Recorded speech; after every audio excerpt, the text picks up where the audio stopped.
So hello everyone, welcome to AS Engineering Academy's YouTube channel. My name is Arjun Chabra. I'm a faculty of civil engineering at AS Engineering Academy. So today with us we are having Mayank Sharma. आज हमारे साथ मयंक शर्मा जी हैं. He is all India rank 12 in Engineering Services Examination 2023 this year, and he was all India rank 26, I guess. Yes, Mayank.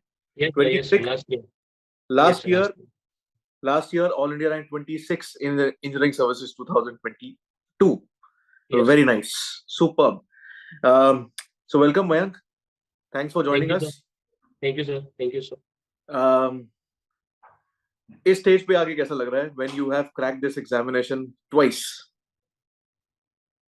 Sir लगता तो sir अच्छा ही है exam निकलने के बाद. हाँ. बट मोर इम्पोर्टेंट ये है कि जो जर्नी है वो थोड़ी सी अगर हम एंजॉय कर लें तो वो भी अच्छा पार्ट है सर. ज्यादा बेहतर है, राइट. हाँ. बैंक थोड़ा बहुत अपने बारे में बताइए ताकि बच्चों को पता चल सके कि आप कहाँ से हैं और कहाँ से आपने पढ़ाई करी है एंड एवरीथिंग. जी सर. सर मैंने बीटेक SGS इंदौर से किया था, मध्य प्रदेश. उसके बाद in 2017 I came to Delhi and I joined coaching and I got selected in ECIL Hyderabad. So I joined ECIL Hyderabad in 2018 April. Since then I am working in ECIL. Last year I got selected in EAC. I got already rank 26. So I left ECIL and joined DOT, Department of Telecommunication, this year only. Okay. Then yes, sir. So then बोलिए. in meanwhile, I have given many exams. I got selected in DRDO as well. The last year I have given the written, and this year the interview and subsequent the result has come. And I have also given MPPSC DSP radio exam in which my interview is awaited. So this is all about myself. Superb.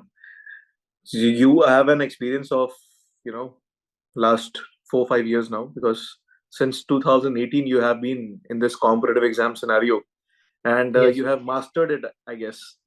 आपने इसकी mastery अलग से कर ली है 5 साल में कि competitive exams निकालने कैसे और रैंक कैसे लानी है. सुपर्ब. चाहे कोई भी कॉम्पिटिटिव एग्जाम आ जाए हम दे देंगे और हमारा जो एटीट्यूड है वो जबरदस्त आसमान में है. Very nice. तो जब आपने गेट एग्जामिनेशन दिया था आपकी रैंक कितनी आई थी 2018 में जिससे Sir, सिलेक्शन हुआ? in 2018 I got sir 397. My gate rank was 397. अच्छा. उस समय मेरे ख्याल से यार ECE में कंपटीशन भी अच्छा खासा था. जी Now sir. in ECE the competition is less, comparatively very less right now. Yes sir. Right. Okay, very nice. और वहां पे आपने भी 2 साल काम किया. फिर उसके बाद No, on the side of your initial I worked around 5.5 years, sir. Five years, 6 months. Until last year you have been working there. Yes, sir. I resigned in October and I joined DOT in October, sir. Okay, very nice. और job के साथ साथ you were preparing for engineering services examination. Yes, sir. Yes. In 2020 also you took interview guidance Yes, sir. program with us. Yes, sir. This That was means my fourth interview. It was my fourth interview. I went. My first interview was in 2020, but I could not be selected. In 21 I also went up to the interview. I could not get selected. In 22 I got 26 rank, and this year as well. अरे वाह यार. So that means you have cleared mains examination 4 times, out of Yes, which sir. 2 times you have secured a rank. Yes, sir. Very nice. Superb. Next level experience or next level determination to study and to achieve something. Very nice. And tell us, why did you give examination this year also? Because you got a good rank last year. Why did you get ESE this year also? Sir, after getting result last year, I decided to start preparing for civil services by taking electrical as an optional. Okay. Since already I have given a lot of time in the technical subjects, so my technical subjects are little better. So I decided to go for the last hurdle, you can say, in competitive exam, that is civil services. Yeah. So So I decided to start preparing for that. So in meanwhile, I have given this exam as well. So that I can be in touch with my all technical subjects, which will help me या in that preparation.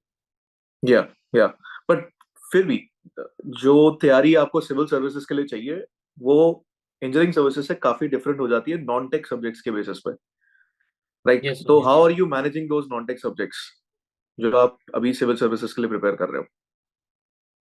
Sir, I have taken a coaching. Through that, I hmm am preparing for those GS papers. Hmm Uh, but but uh, but but my optional is already like 70% is prepared. Only two hmm three subjects are I need to prepare more because in electrical some two three subjects are hmm different from electronic communications. या Uh, so that's why I just like made that like to give to continue with engineering services because it will the mains exam will be good in enough exposure to test your technical knowledge. Yes That's why I have written this time as well. हम्म मतलब आपने अपने subjects की preparation को continue रखने के लिए you have given. So Yes. will you be using this rank to switch a department or not? Yes, sir. If I got a good department, I'll switch. I use this rank. Means I have opted certain departments so that I can be in Delhi in future so that I can prepare for civils because I need some guidance in Delhi for Hmm. civil services exam. So I have Okay.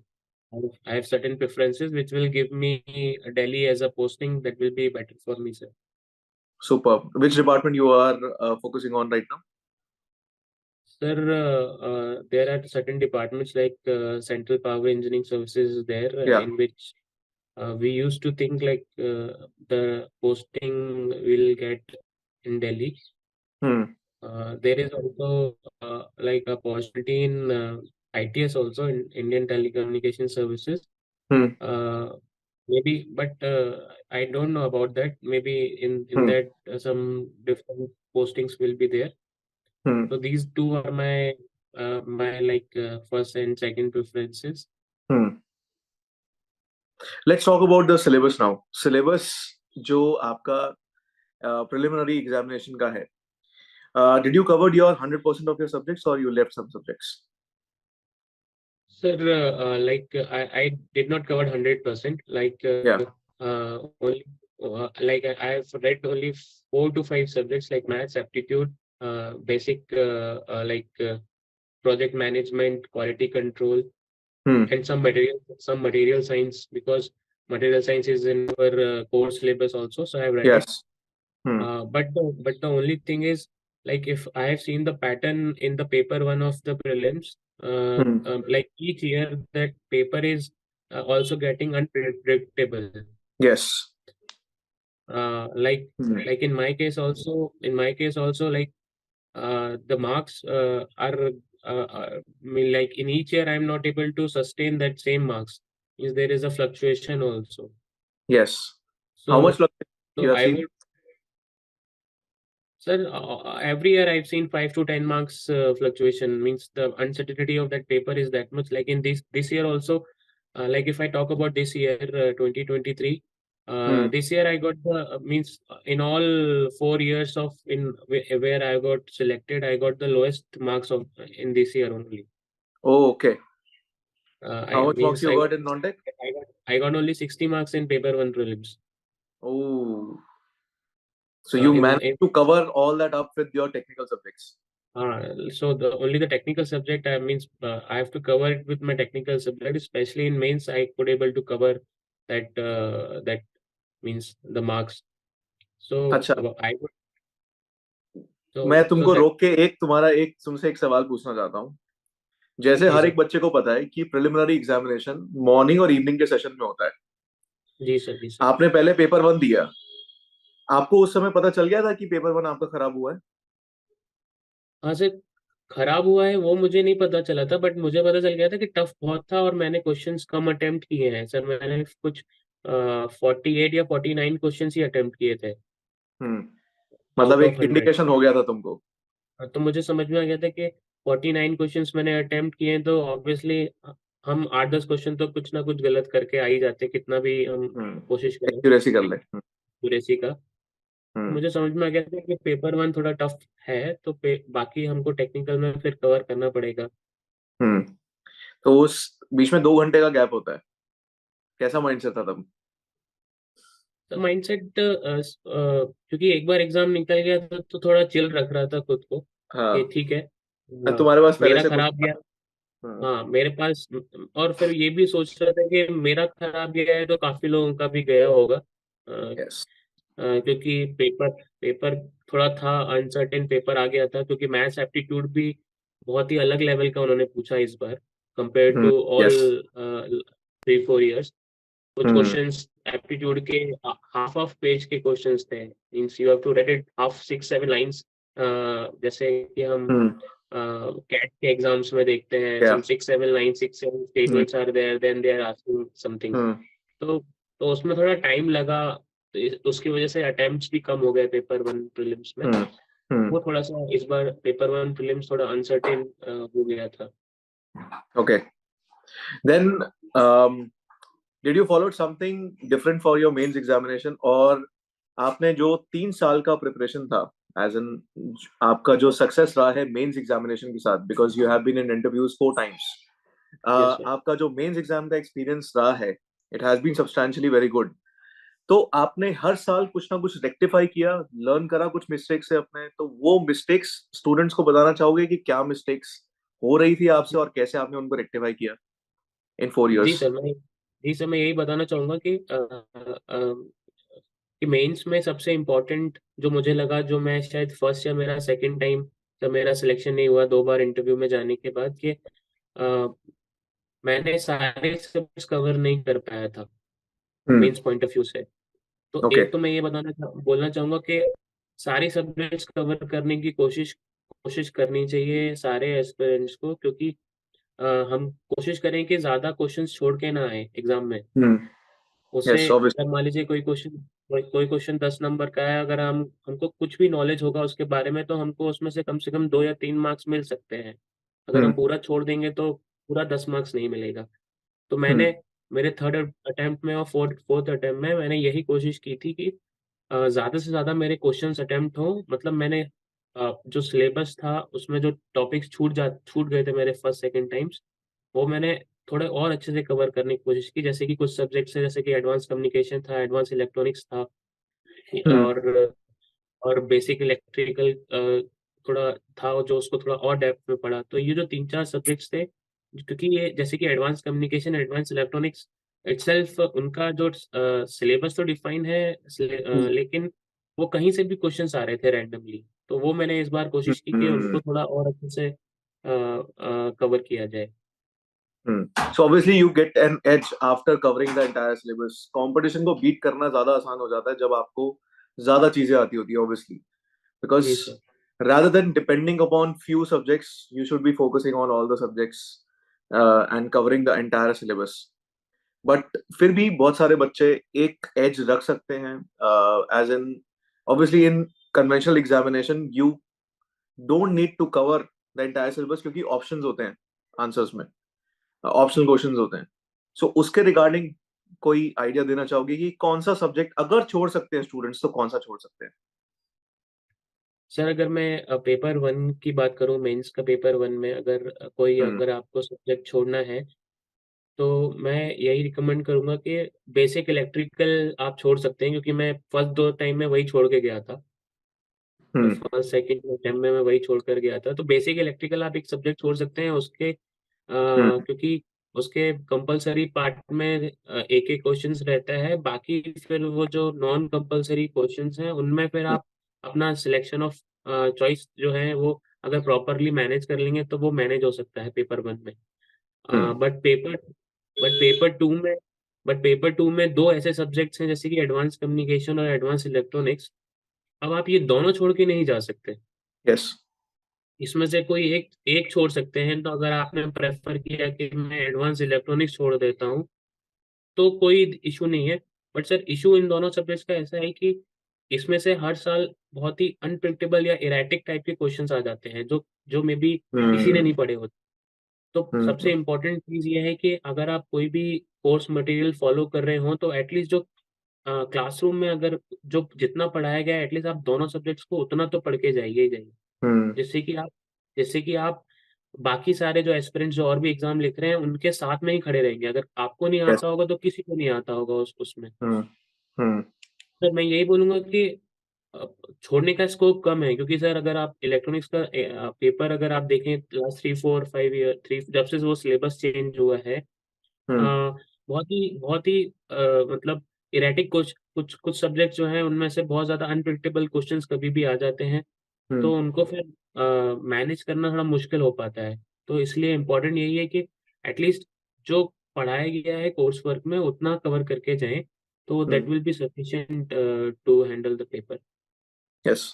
आपने अभी subjects की बात करी, जब बच्चे coaching ले रहे होते हैं मेंस के, जैसे आपने स्पेसिफिकली मेंशन किया, और आपने हमारे साथ मेंस की लाइव क्लासेस ली है। सो हाउ जी sir. Were you managing the live classes? क्या आप उसके रिकॉर्डेड वर्जन्स पे फोकस करते थे या फिर लाइव क्लासेस अटेंड करते थे?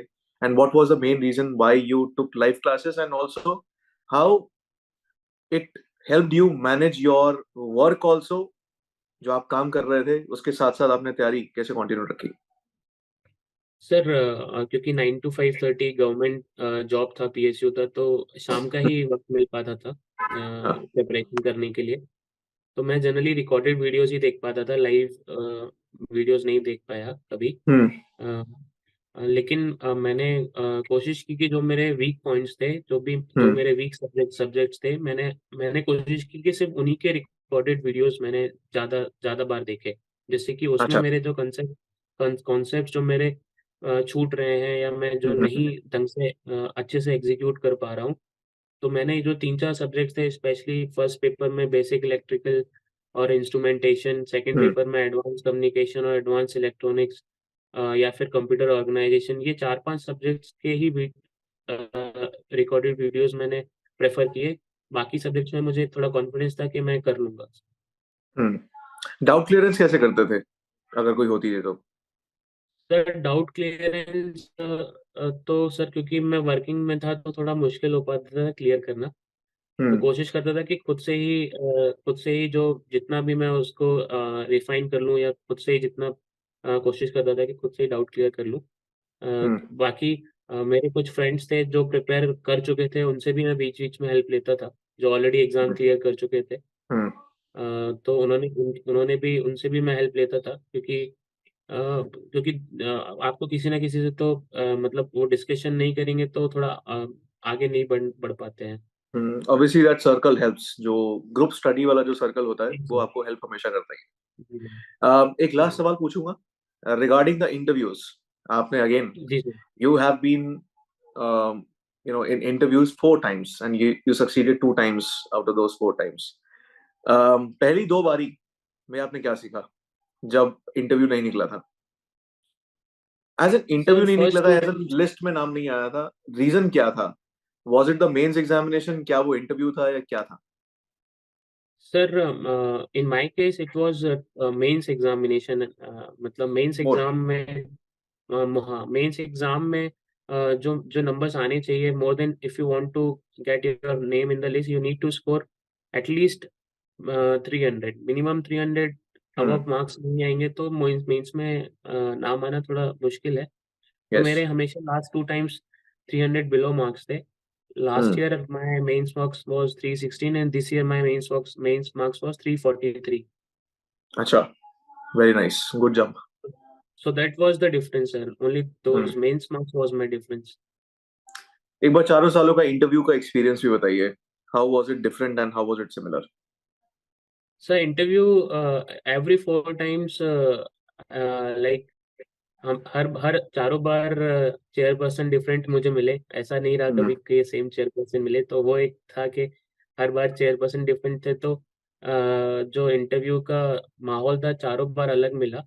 हम्म। फर्स्ट टाइम जो था वो थोड़ा-सा मेरा क्योंकि मैं जब पास आउट हुए मुझे 1-2 साल ही हुए थे तो जनरली मेरा कॉलेज एजुकेशन पर ही या बेसिक सब्जेक्ट्स पर ही इंटरव्यू रहा।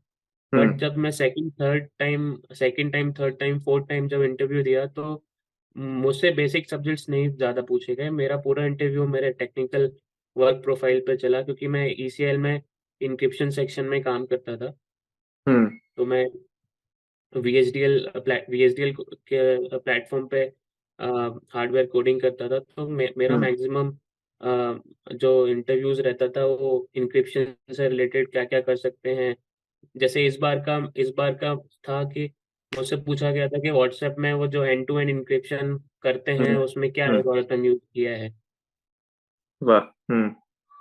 तो गुड। तो तो मैं यही बताना चाहूँगा कि इंटरव्यू का एक्सपीरियंस, अगर आप फ्रेशर हैं तो आपके बेसिक सब्जेक्ट्स पे ज़्यादा कंसंट्रेट होगा, और अगर आप वर्किंग हैं तो हम्म आपके जो प्रोफाइल है उसके ऊपर ज़्यादा वो एम्फेसाइज करते हैं। तो हम्म और तो वो आपको उस तरीके से प्रिपेयर करना होगा। अगर आप वर्किंग हैं तो आप कोशिश करिए कि आपकी जो वर्किंग प्रोफाइल है उस पर थोड़ा-सा ज़्यादा आप प्रिपेयर होके जाइए, क्योंकि वो क्वेश्चंस वो उन्हीं पर करेंगे। और अगर आप हम्म फ्रेशर हैं तो आप कोशिश करिए कि आप अपने जो स्ट्रॉन्ग 4-5 सब्जेक्ट्स हैं उसको प्रिपेयर करके जाइए। वो कभी-कभी आपसे फेवरेट सब्जेक्ट पूछ लेते हैं अगर उनको पूछ लेते हैं। लगता है। जी sir. Yes yes. Superb superb. आपने काफी सारे इंसाइट्स हमको दिए हैं और स्टूडेंट्स को काफी ज्यादा हेल्प होगी इसमें से। एनी एनी लास्ट वर्ड्स जो आप स्टूडेंट्स को एंड में बताना चाहते हैं कि when you are starting what should be your mindset, and अगर आपको सस्टेन करना है अपने आप को फॉर अ लॉन्गर रन, आप अपने आप को किस माइंडसेट के जरिए इतने लंबे समय तक सस्टेन कर पाया, and what is the reason you are still going on? Sir reason, एक तो मैं इस लंबी जर्नी का जो एक टेक अवे जो है, अदर देन द रिजल्ट, के मैं लिखना सीख गया। हम्म। मैं अब लिखता हूँ सर, काफ़ी लिखता हूँ, मतलब शायरी लिखता हूँ। तो सुपर्ब। इस लंबी जर्नी का टेक अवे एक तो वो है। तो मैं एक शायरी सुनाता हूँ सभी को। मे बी जब मैं भी डीमोटिवेटेड होता हूँ तो जनरली उसी को पढ़ता हूँ। हम्म तो सर वो कुछ इस ऐसा है कि पूरे ज़माने ने ये साजिश की है कि मैं हार जाऊँ। पूरे ज़माने ने ये साजिश की है कि मैं हार जाऊँ, पर ऊपर वाले ने ये ख्वाहिश की है कि मैं जीत जाऊँ। पर ऊपर वाले ने ये ख्वाहिश की है कि मैं जीत जाऊँ। पर ज़माना फिर भी नहीं माना। पर ज़माना फिर भी नहीं माना क्योंकि उसे था मुझे आज़माना। पर ज़माना फिर भी नहीं माना क्योंकि उसे था मुझे आज़माना। तो मैंने भी ठाना। तो मैंने भी ठाना और कहा ज़माने से कि ज़माना तू चाहे मुझे कितना भी आज़माना, ना मैं रुका हूँ और ना ही रुकूँगा। ना मैं रुका हूँ और ना ही रुकूँगा, क्योंकि सफलता का पैमाना तूने कहाँ है जाना। वाह। गजब। I got goosebumps. Very nice. तो सर इट मतलब एक्सप्लेन्स अ यही है लॉट। कि आप 2 चीज़, मतलब मेरा जो टेक अवे है, 2 चीज़ इम्पोर्टेंट है, एक कंटिन्यूटी और दूसरा पेशेंस। तो सर वही है कि इफ थिंग्स आर फॉर, मतलब अगर वो चीज़ आपके लिए बनी होगी तो definitely it will take time, लेकिन आपको ज़रूर मिलेगी। तो बस कंटिन्यूटी और patience is the key. Hmm. I could feel that और energy of calmness on in your face, and अक्सर वो कामनेस के जरिए ही आप इतनी सारी चीजें अचीव कर सकते हैं। और वो अंदर से शायरी इंसान की तभी निकलती है जब बंदा इतना ज्यादा काम हो जाता है और उसने काफी चीजें एक्सपीरियंस कर ली होती है। Very nice to talk to you. आपसे बात करके मुझे बहुत अच्छा लगा, and you are reflecting a lot of good energy out there. और इसी तरीके से मेहनत करते रहिए आप। और अगर कोई आपको रास्ते में मिलता है, आपके आपसे कोई गाइडेंस सीख करता है, friends, regarding preparation, please be open for further chats as well. Right. Thank you very much thank you. Mayank. Thank you sir. Thank you sir. आपसे बात करके बहुत अच्छा लगा, and all the best for your future, and all the best for your preparation for CSC as well. Right. Thank you sir. Thank अब you sir. भगवान से ये दुआ रहेगी कि आप जरूर सिविल सर्विसेज का एग्जामिनेशन निकालें और टॉप रैंक लेके आए। राइट। और थैंक यू अपना सर। बाकी सर मैं 4 लाइनें और भी सुनाना चाहूँगा। जरूर। अ, ये फाइनल 4 लाइनें होंगी। मैंने वक्त के ऊपर कुछ लिखा था कि अ, वक्त की क्या बात है, वक्त की क्या बात है, रहता सबके साथ है। वक्त की क्या बात है, रहता सबके साथ है, पर किसी हम्म। के खिलाफ पर किसी के खिलाफ तो किसी के साथ है। पर किसी के खिलाफ तो किसी के साथ है। पर यही तो मज़े की बात है। दिस तो is the sir beauty. Yeah. This is the beauty. आप अपने वक्त वक्त सभी का बदलता है, तो just wait for your time, things will fall for you. Superb, very nice. अभी आपने जो लास्ट लाइन बोली है वो मेरे दिमाग में चल रही थी और मैं उसको फील कर रहा था लिटरली। Very nice Mayank. आपसे बात करके मुझे बहुत अच्छा लगा and very nice note at which we are ending this interview. और काफी बच्चे अगर ये इसको सुनेंगे दे विल रियलाइज कि how much time it may take और आपको माइंडसेट कैसे रखने की जरूरत है। एंड जो शांति तुम्हें अंदर चाहिए, नहीं, जो शांति तुमको बाहर चाहिए पहले वो शांति तुमको अंदर लानी पड़ेगी बिल्कुल ऑब्वियसली। सर, बिल्कुल। तभी आप वो चीजें अचीव कर सकते हैं जो आप चाहते हैं। Right, it may take time but it all starts from within yourself. और जिस तरीके से आप अपना खुद चेंज अपने आप को करने की कोशिश करते हैं, very nice. So thanks lot Mayank, I hope to see thank you you in sir, thank future you as sir, well and all the thank you best for sir. Your future.